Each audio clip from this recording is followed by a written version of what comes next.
दोस्तों, नवरात्रि शुरू होने से पहले यह एक काम जरूर कर लेना। माता रानी दौड़ी चली आएंगी आपके घर, आपके ऊपर करेंगी माता रानी धन की बरसात। जीवन भर नहीं होगी कभी धन की कमी। जय माता दी। दोस्तों, माता रानी की कृपा प्राप्त करने के लिए कमेंट बॉक्स में जय माता दी जरूर लिखें। अगर आप भी चाहते हैं कि माता रानी आपके घर में इस नवरात्रि जरूर आए तो आप इस वीडियो को अंत तक जरूर देखें। दोस्तों, चैत्र नवरात्रि की शुरुआत इस बार 30 मार्च दिन रविवार से होगी। माता रानी इस दिन अपने भक्तों का कल्याण करने धरती पर आएंगी। इस बार नवरात्रि 30 मार्च से शुरू होंगे और 6 अप्रैल महानवमी और रामनवमी का पर्व मनाया जाएगा। 5 अप्रैल को दुर्गा अष्टमी का पर्व मनाया जाएगा। इस बार की नवरात्रि बहुत ही शुभ होने वाली है क्योंकि इस नवरात्रि की शुरुआत ही स्वास्थ्य सिद्धि योग के साथ हो रही है। इस योग में माता रानी अपने भक्तों के घर आकर सुख समृद्धि का वरदान देती हैं। नवरात्रि में माता रानी 9 दिनों तक अपने भक्तों के घरों में वास करती हैं। नवरात्रि में मां की कृपा प्राप्त करने के लिए भक्त अलग अलग जतन करते हैं। कुछ भक्त पूरे 9 दिनों के व्रत रखते हैं तो कुछ 2 दिन के व्रत रखते हैं। सुबह शाम मां की आरती करते हैं। घर में घट की स्थापना कर मां को अपने घर आमंत्रित करते हैं। देवी भागवत पुराण के अनुसार नवरात्रि में 9 दिनों तक माता रानी अपने भक्तों के घरों में वास करती हैं। इसलिए माता रानी को अपने घर आमंत्रित करने के लिए आप नवरात्रि से पहले कुछ खास तैयारी अवश्य ही कर लें। कुछ ऐसे कार्य हैं जिन्हें नवरात्रि से पहले अवश्य ही कर लेना चाहिए।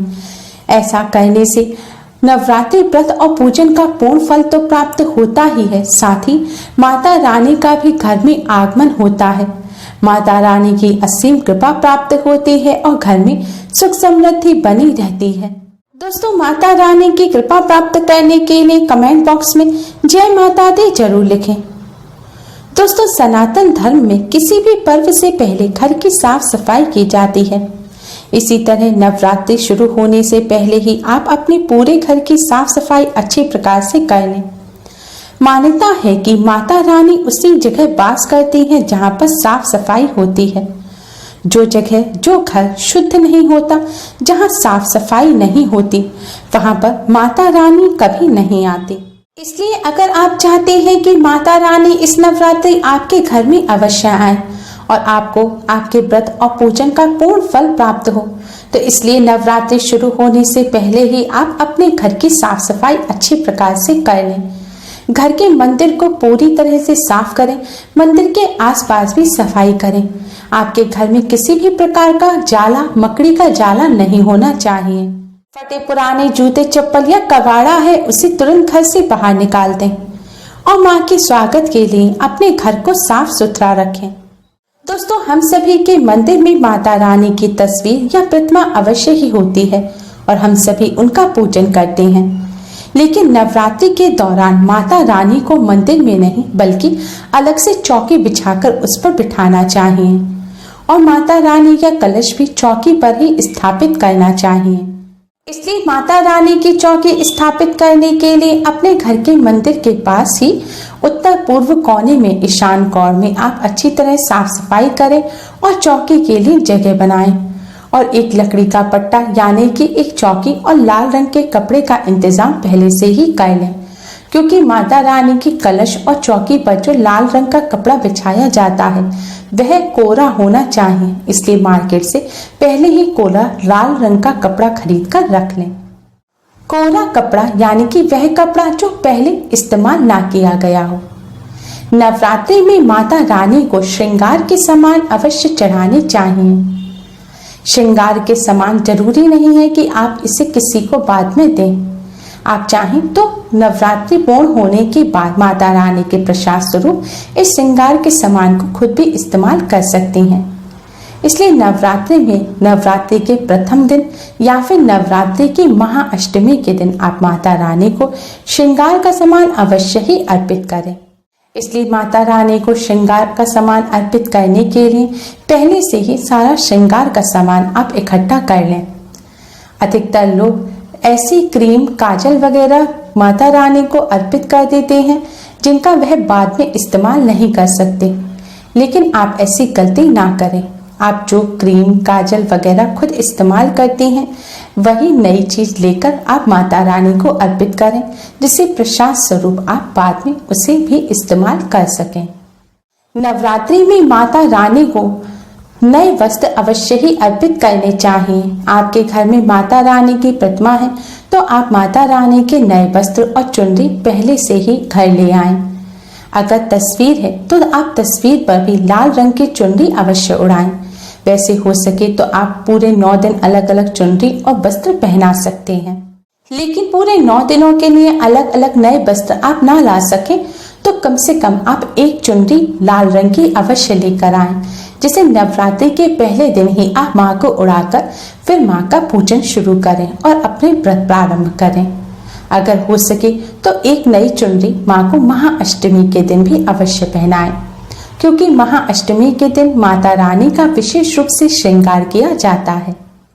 नवरात्रि के दौरान माता रानी के सभी भक्तों को, चाहे वह महिला हो या पुरुष हो, चाहे पूरे 9 दिन के व्रत रखें या ना रखें, आप माता रानी का पूजन करते हैं तो आपको 9 दिनों तक ना तो अपने बाल काटने चाहिए, ना ही नाखून काटने चाहिए, ना ही दाढ़ी मूंछ बनवानी चाहिए। इसलिए नवरात्रि शुरू होने से पहले ही आप अपने नाखून काट लें, बाल काट लें और दाढ़ी मूंछ बनवा लें, जिससे 9 दिनों तक आपको कोई परेशानी ना हो और आप इस नियम का पूरी तरह से पालन कर पाएं। नवरात्रि के दौरान नाखून या बाल काटना अशुभ माना जाता है और ऐसा करने से माता रानी क्रोधित हो जाते हैं, इसलिए आप यह तैयारी पहले से ही करके रखें।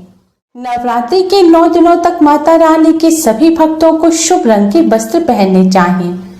नवरात्रि के दौरान काले, नीले या कत्थई रंग के कपड़े नहीं पहनने चाहिए, इसलिए पहले से ही आप कपड़ों की तैयारी करके रख लें और महिलाओं को सदैव लाल रंग की चुनरी ओढ़कर माँ का पूजन करना चाहिए। ऐसा करने से अखंड सौभाग्य का वरदान तो प्राप्त होता ही है, सौभाग्य में भी वृद्धि होती है।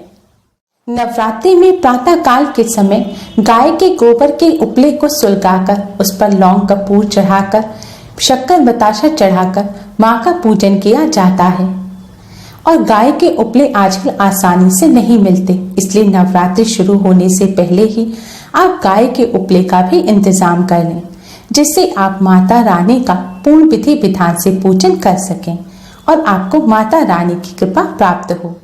नवरात्रि के दौरान जौ बोने का विशेष महत्व होता है। जौ से माता रानी हमारे आगे के 6 महीनों के भविष्य के बारे में संकेत भी देती हैं और माता रानी के इन जौ को धन रखने के स्थान पर रखने से धन धान्य में भी बढ़ोतरी होती है। इसलिए इस नवरात्रि आप भी अपने घर में जौ अवश्य ही बोएं। जौ बोने के लिए साफ मिट्टी और मिट्टी के बर्तन का इस्तेमाल किया जाता है, इसलिए मार्केट से आप अभी से ही एक बड़ा मिट्टी का बर्तन लेकर आएं और मिट्टी लें और मिट्टी को अच्छी तरह से साफ कर उसे छान लें और साफ मिट्टी से ही आप जौ बोएं। माता रानी के पूजन के लिए घट की स्थापना और जौ बोने के लिए कई सामग्री की आवश्यकता पड़ती है, इसलिए नवरात्रि शुरू होने से पहले ही सारी सामग्री इकट्ठी करके रख लें, जिससे आपके पूजन में बाद में कोई भी कमी ना रहे। दोस्तों, नवरात्रि के दौरान नवरात्रि के प्रथम दिन ही अखंड ज्योत भी जलाई जाती है। अगर आप भी अखंड ज्योत जलाना चाह रहे हैं तो भूलकर भी छोटे दीपक में आप अखंड ज्योत ना जलाएं, क्योंकि छोटे दीपक में निश्चित रूप से अखंड ज्योत बुझ जाती है। अखंड ज्योत के लिए आप बड़े दीपक का इस्तेमाल करें। इसके लिए आप पीतल का अखंड ज्योत का बड़ा दीपक ले सकते हैं या फिर आप मिट्टी का भी दीपक ले सकते हैं। इसलिए अखंड ज्योत अगर आप जलाना चाह रहे हैं तो आप पहले से ही दीपक का इंतजाम भी कर लें। माँ के पूजन में चावल का भी विशेष महत्व होता है, लेकिन माँ के पूजन में साबुत चावल ही इस्तेमाल किए जाते हैं, इसलिए चावलों को भी अच्छी तरह से बीन लें और उसमें कोई भी टूटा हुआ चावल का दाना ना रहे। माँ के पूजन के लिए, कलश के नीचे रखने के लिए, जौ के बर्तन के नीचे रखने के लिए, माता रानी को अर्पित करने के लिए और दीपक के नीचे रखने के लिए भी चावल का इस्तेमाल किया जाता है। इसलिए आपको कम से कम 3 से 4 मुट्ठी चावल बीन कर रख लेने चाहिए। देवी भागवत पुराण के अनुसार माता रानी का घर में आगमन मुख्य द्वार से होता है, इसलिए आप अपने मुख्य द्वार को भी नवरात्रि शुरू होने से पहले साफ कर लें। अगर दरवाजा खोलते बंद करते में आवाज आती है तो उसकी मरम्मत करा लें। मुख्य दरवाजे पर से कूड़े का डिब्बा, जूते चप्पल की रैक भी आप हटा लें।